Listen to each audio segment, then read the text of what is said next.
രണ്ട് പത്രോസ് അധ്യായം 1. യേശുക്രിസ്തുവിന്റെ ദാസൻ അപ്പോസ്തലനായ ശിമോൻ പത്രോസ് നമ്മുടെ ദൈവത്തിന്റെയും രക്ഷിതാവായ യേശുക്രിസ്തുവിന്റെ നീതിയാൽ ഞങ്ങൾക്ക് ലഭിച്ചതുപോലെ അതേ വിലയേറിയ വിശ്വാസം ലഭിച്ചവർക്ക് ചെയ്യുന്നത് ദൈവത്തിന്റെയും നമ്മുടെ കർത്താവായ യേശുവിന്റെയും പരിജ്ഞാനത്തിൽ നിങ്ങൾക്ക് കൃപയും സമാധാനം വർദ്ധിക്കുമാറാകട്ടെ. തന്റെ മഹത്വത്താലും വീര്യത്താലും നമ്മെ വിളിച്ചവന്റെ പരിജ്ഞാനത്താൽ അവന്റെ ദിവ്യശക്തി ജീവനും ഭക്തിക്കും വേണ്ടിയതൊക്കെയും നമുക്ക് ദാനം ചെയ്തിരിക്കുന്നുവല്ലോ. അവയാൽ നമുക്ക് വിലയേറിയതും അതിമഹത്വമായ വാഗ്ദത്തങ്ങളും നൽകിയിരിക്കുന്നു. ഇവയാൽ നിങ്ങൾ ലോകത്തിൽ മോഹത്താലുള്ള നാശം വിട്ടുകഴിഞ്ഞിട്ട് ദിവ്യ സ്വഭാവത്തിന് കൂട്ടാളികളായി തീരുവാൻ ഇടവരുന്നു.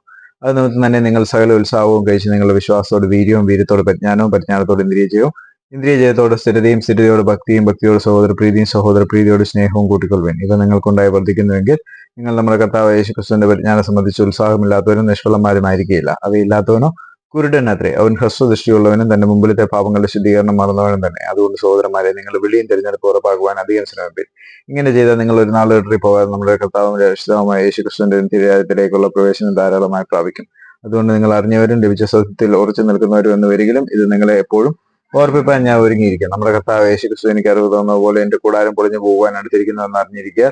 ഞാൻ ഈ കൂടാരത്തിൽ ഇരിക്കുന്നിടത്തോളം നിങ്ങളെ ഓർപ്പിച്ചുണർത്തുക യുക്തമെന്ന് വിചാരിക്കുന്നു. നിങ്ങൾ അതെന്റെ നിര്യാണത്തിന്റെ ശേഷം എപ്പോഴും ഓർത്തുകൊള്ളുവാൻ തക്കവണ്ണം ഞാൻ ഉത്സാഹിക്കും. നിങ്ങൾ നമ്മുടെ കർത്താവ് യേശുക്രിസ്തുവിന്റെ ശക്തിയും പ്രത്യക്ഷതയും നിങ്ങളെ അറിയിച്ചത് നിർമ്മിത കഥകളെ പ്രമാണിച്ചിട്ടല്ല, അവന്റെ മഹിമ കണ്ട സാക്ഷികളായി തീർന്നിട്ടത്രേ. ഇത് എന്റെ പ്രിയപുത്രൻ, ഇവങ്കിൽ ഞാൻ പ്രസാദിച്ചിരിക്കുന്നു എന്നുള്ള ശബ്ദം അതിശ്രേഷ്ഠ തേജസ്സിങ്കിൽ നിന്ന് വന്നപ്പോൾ പിതാവായ ദൈവത്താൽ അവന് മാനവും തേജസ്സും ലഭിച്ചു.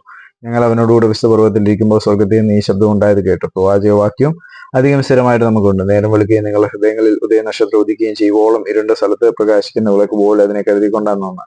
തിരുവഴുത്തിലെ പ്രവചനം ഒന്നും സ്വയമായ വ്യാഖ്യാനത്താൽ ഉളവാകുന്നതല്ല എന്ന് ആദ്യം തന്നെ അറിഞ്ഞുകൊള്ളണം. പ്രവചനം ഒരിക്കലും മനുഷ്യന്റെ ഇഷ്ടത്താൽ വന്നതല്ല, ദൈവകൽപ്പനയാൽ മനുഷ്യർ പരിശുദ്ധാത്മാ നിയോഗം പ്രാപിച്ചിട്ട് സംസാരിച്ചു അത്രേ.